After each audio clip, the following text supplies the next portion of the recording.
샬롬. 오늘 알레데이아 아레오바고 광장 방송 두 번째 인간에 대한 지식에 대해서 한번 알아보겠습니다. 인간의 본질에 대한 올바른 지식이 과연 무엇일까요? 많은 철학자들이나 정신분석학자들은 인간의 모든 지식이 죄성에 의해서 오염되어 있다는 사실을 인정하지 않습니다. 왜냐하면 인간의 이성의 작용이 죄성에 오염되어 있다는 것은 이성의 작용으로 말미암아 생겨나는 모든 지식을 믿을 수 없게 되기 때문에 그렇죠. 그러나 성경을 보면 인간의 양심도 이성도 또는 인간의 의지도 죄성으로 말미암아 심각하게, 다른 말로 하면 돌이킬 수 없을 정도로 오염되어 있다는 사실을 곳곳에서 사람의 생애를 통해서든 사건을 통해서든 또는 비유를 통해서든 증거하고 있습니다. 철학자 데카르트는 인간이 가진 모든 지식은 일단 의심해야 한다고 말합니다. 의심을 통해서 확실성에 도달하는 그 지식의 주체, 이것이 바로 코기토의 주체라고 할 수 있죠. 모든 것을 의심하면서 확실한 지식을 추구하는 사람, 이 사람이 데카르트였습니다. 그런데 그가 말하는 이 확실성, 지식의 확실성, 지식의 명증성의 근거는 선하신 하나님이었습니다.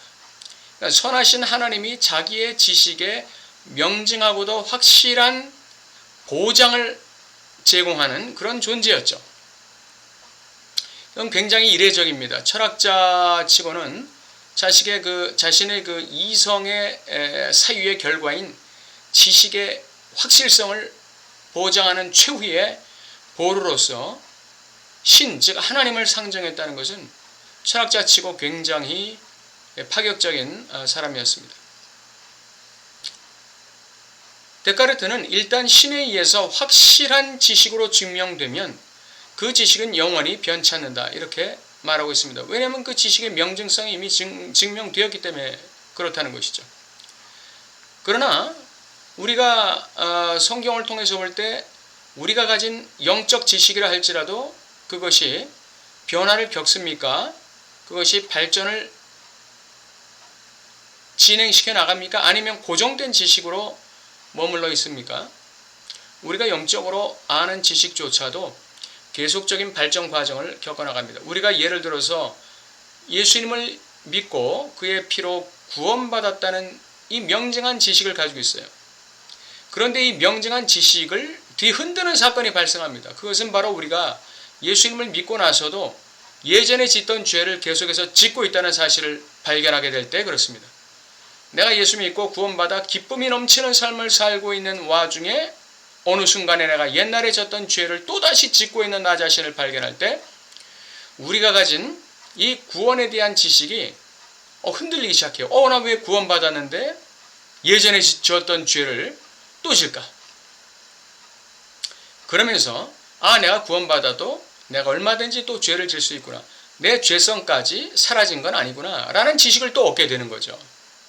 그러면서 발전해 나가는 거예요.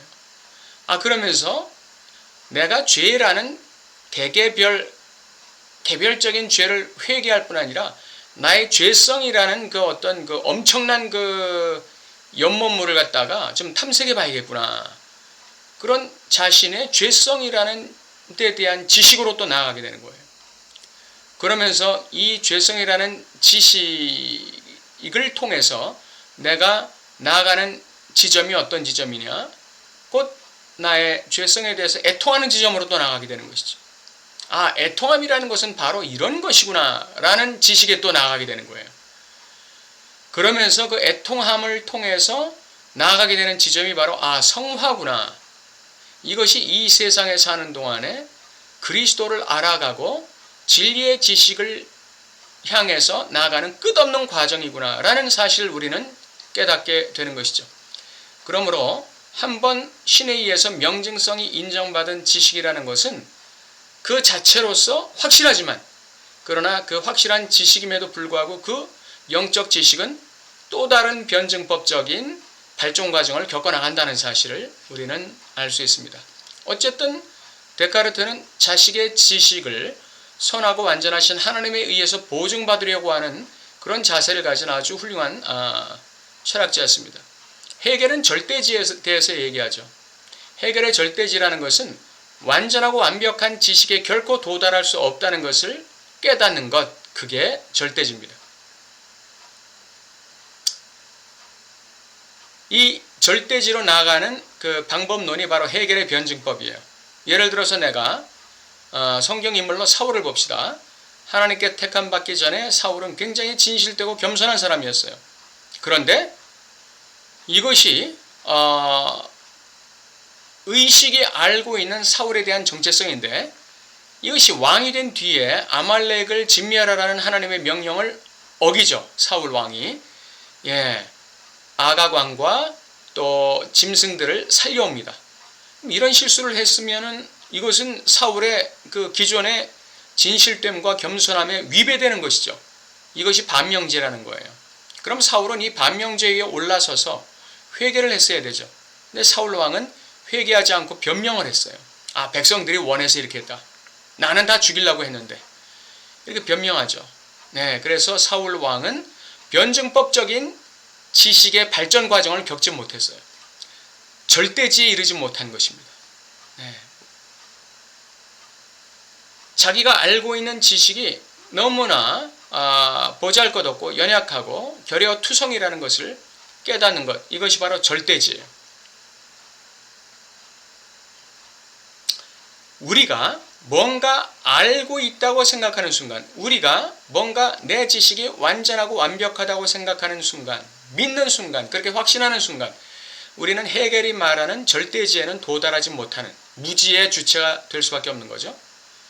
세 번째, 우리가 알아봐야 될 사람은 정신분석학자 자크 락강이에요. 락강은 의식이, 철학자들이 강조했던 의식의 지성, 의식의 지, 이성의 지, 이면에 무의식의 지식이 있다는 것을 강조했습니다. 의식이 가진 지식은 상상계적인 지식에 더 가깝다는 것입니다. 진실한 지식은 바로 무의식에 있다는 것이죠. 그것이 바로 주체의 진실이라고 말하고 있습니다. 주체의 진실 또는 주체의 진리, 이것이 바로 무의식의 진실이라는 것이죠. 무의식의 지식이라는 것입니다. 락강 역시 헤겔처럼 무의식의 지식은 완벽하게 알 수 없다, 이렇게 말합니다. 단지 무의식의 지식에 접근하는 만큼 인간 주체는 자기다운 삶을 살 수 있다, 자기 인생에 책임지는 삶을 살 수 있다, 이렇게 말하는 것이죠. 이러한 락강의 이론이 주는 함의는 대단히 크다고 하겠습니다. 왜냐하면 이성과 의식이 알고 있는 지식만이 다가 아니다라는 사실을 우리에게 가르쳐주고 있기 때문에 그렇습니다. 만일 우리가 무의식적 지식에 접근할 수 있다면 우리는 어떤 삶을 살게 될까요? 좀 더 자신에 대해서 책임지는 그런 인생을 살 수 있어요. 조금 더 자신에게 진실된, 자기에게 좀 더 충실한, 성실한 그러한 삶을 살 수 있다는 것입니다. 왜냐하면 무의식의 진실 또는 무의식의 진리는 우리를 결여와 욕망과 향유의 삶으로 추동하기 때문에 의식이 가지고 있는 나는 이만하면 됐어? 나는 이만하면 나도 상당한 사람이야 라는 그 착각에서 벗어나게 해준다는 것이죠. 이 무의식의 지식이라는 것이. 그렇기 때문에 락강이 말하는 이 무의식적 지식을 우리가 얼마나 더 깊이 있게 체험해 나가느냐, 탐색해 나가느냐에 따라서 우리는 우리의 인생과 나 자신에 대해서 좀 더 책임있고 충실한 삶을 살 수 있다. 락강의 무의식의 지식이 우리에게 주는 함의가 이런 것입니다. 그런데 우리는 여기서 신학자 겸 종교개혁자였던 존 칼빈에 대해서 한번 간단히 생각해 봐야겠어요. 칼빈은 그의 기독교 강요 첫 장 첫 절에서 뭐라고 하죠? 하나님을 알려면 자기 자신에 대해서 알아야 된다, 이렇게 얘기하죠. 그 다음 2절에서는 자기 자신에 대해서 알려면 하나님에 대해서 알아야 한다, 이렇게 얘기해요. 그러면서 자기 자신을 알기 위해서는 하나님을 먼저 알아야 한다. 여기에 무게를 두고 있어요. 그러니까 하나님을 알지 못하고는 자기 자신을 모른다는 것이죠.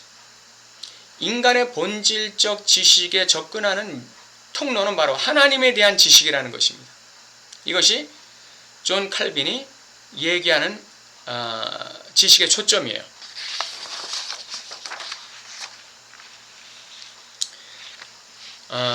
그러면 성경은 우리 인간에 대해서 뭐라고 얘기할까요? 성경 로마서 3장 23절에 보면 모든 사람이 죄를 범하였으며 하나님의 영광에 이르지 못한다. 이렇게 얘기하고 있죠. 결국 성경이 말씀하시는 인간의 본질은 죄예요. 죄성. 죄성에 물든 인간. 그것이 바로 성경이 지적하고 있는 죄라는 것이 죄인이라는 인간의 본질이라는 것이죠. 그러면 그 죄란 도대체 어떤 것을 의미하는가? 죄의 실상이 뭔가? 그것은 우리가 디모데 후서 3장 2절 이하에서 알 수 있습니다. 말세의 사람들은 자기를 사랑하며 돈을 사랑하며 자긍하며 교만하며 회방하며 부모를 거역하며 감사치 아니하며 거룩하지 아니하며 무정하며 원통함을 풀지 아니하며 참소하며 절제하지 못하며 사나우며 선한 것을 좋아 아니하며 배반하여 팔며 조급하며 자고하며 쾌락을 사랑하기를 하나님 사랑하는 것보다 더하며 경건의 모양은 있으나 경건의 능력을 부인한다. 이렇게 디모데후서 3장 2절부터 5절까지 말씀하고 있어요. 간단히 요약해서 말하면 인간은 지극히 교만하고 이기적인 존재라는 것입니다. 자기를 중심으로 세상이 돌아가는 거예요. 이런 인간 주체에게 하나님이란 존재는 어떤 존재일까요? 거추장스러운 존재죠. 나의 이기적인 삶, 교만한 삶, 나 자신을 신적인 차원에 올려놓고 싶은 욕망에 사로잡힌 인간에게 하나님이란 존재는 굉장히 거북스러운 존재고 없었으면 하는 존재가 되겠죠. 인간은 이렇게 자신의 죄성의 실상을 보지 않으려고 합니다. 그러면서 자신의 죄성의 실상이 드러나려고 하면 무엇으로 그것을 가리느냐? 바로 자기가 소유하고 있는 돈, 명예, 권력, 사회적 지위, 자신의 지식, 세상에서의 인기와 명예, 이런 것들로 자신의 그 죄성을 가리려고 하는 것이죠. 마치 아담이 범죄하고 나서 무화과 이파리로 자신의 몸을 가리고 있었던 것처럼 그렇게 사람은 이런 것들로 자신을 아주 그럴듯하고 괜찮은 사람으로 포장하고 살아갑니다. 이것이 바로 환상적인 삶이고 상상계적인 삶이라고 락강이 말하고 있습니다. 세상 말로는 뜬구름 잡는 삶이죠. 뜬구름 잡는 주체예요. 성경의 용어로 말하면 헛되고 헛되니 헛되, 모든 것이 헛되다고 말한 전도서 1장 3절의 말씀처럼 1장 2절의 말씀처럼 모든 것이 헛된 것에 불과한 것입니다. 나의 결여, 나의 죄성을 감추고 있는 세속적인 모든 것들이 다 헛된 것이라는 것이죠. 자신의 존재적 본질을 알고 그 본질의 근거에서 하나님을 찾아가는 삶이야말로 진정한 인간의 삶의 태도고 존재적인 삶의 방향입니다. 성경은 말씀하시기를 야훼를 경외하는 것이 지식의 근본이라고 말씀하고 있습니다. 잠언서 1장 7절. 하나님을 경외한다는 것이야말로 인간으로서 하나님 앞에서 취할 수 있는 가장 겸손하고도 인간다운 삶의 자세요, 마음의 태도입니다. 모든 지식은 바로 여기서부터 출발한다는 것이죠. 여기서부터 출발하지 않은 모든 지식은 하나님을 경외하는 것이 아니라 하나님을 대적하고 무시하는 결과를 초래하는 지식에 불과합니다. 하나님을 경외한다는 것이야말로 진정한 지식입니다. 여기서부터 하나님을 아는 지식이 나오고 인간을 아는 지식이 나온다는 것, 이것이 바로 성경이 오늘 우리에게 가르치는 진리의 지식입니다. 하나님 앞에서의 겸손함과 하나님을 경외하는 것이야말로 모든 지식의 원천이고 이것이야말로 진정한 지식이고 여기서부터 여타 모든 지식들이 파생되어 나온다는 것입니다. 진정한 지식들은 여기서부터 나온다는 거예요. 잠언서 2장 3절에서 6절에는 지식을 불러 구하며 명철을 얻으려고 소리를 높이며 은을 구하는 것 같이 그것을 구하며 감추인 보배를 찾는 것 같이 그것을 찾으면 여호와 경외하기를 깨달으며 하나님을 알게 되리니 대저 여호와는 지혜를 주시며 지식과 명철을 그 입에서 내심이다. 이렇게 말씀하고 있습니다. 이 세상의 모든 지식은 결국 하나님의 지식의 일부일 뿐입니다. 진정한 지식은 이러한 세상 지식을 더 많이 알아갈수록 하나님을 향한 경외감, 하나님 앞에서의 겸손함이 더 많아지는 지식입니다. 그러나 현실은 반대로 돌아가죠. 이상하게도 사람들은 세상 지식을 많이 알면 알수록 하나님을 무시하려고 하고 하나님을 배제시키려고 하고 하나님을 내쫓으려고 회피하려고 합니다. 그것이 바로 지적인 도착이에요. 지적인 도착. 이것이 바로 선악과를 먹은 인간의 존재적인 실상입니다. 지적 실상이죠.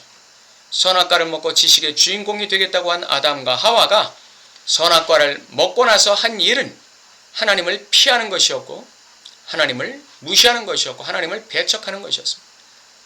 자기가 인생의 주인공이 되고 모든 지식의 주인공이 되고자 하는 삶이었어요. 사실 세상 지식을 쌓으면 쌓을수록 지식의 원천이신 하나님을 인정할 수밖에 없고 그 하나님을 경외할 수밖에 없고 그 하나님 앞에서 겸손할 수밖에 없습니다. 우주로 나가는 이 우주인들이 공통적으로 고백하는 사실이 이거 아닙니까? 이 광활한 천체가 질서정연하게 움직이는 데는 그 배후에 누군가가 있다. 창조주가 있다는 거예요. 이것이 제대로 된 지식이고 진정한 지식의 소유자의 자연스러운 태도입니다.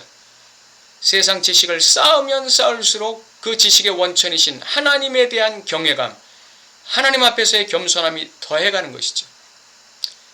아무리 지식이 많고 깊다 할지라도 모든 지식의 원천이신 하나님에 대한 경외감과 겸손함에 이르지 못했다면 그 사람의 지식은 진정한 지식다운 지식을 갖지 못한 것입니다.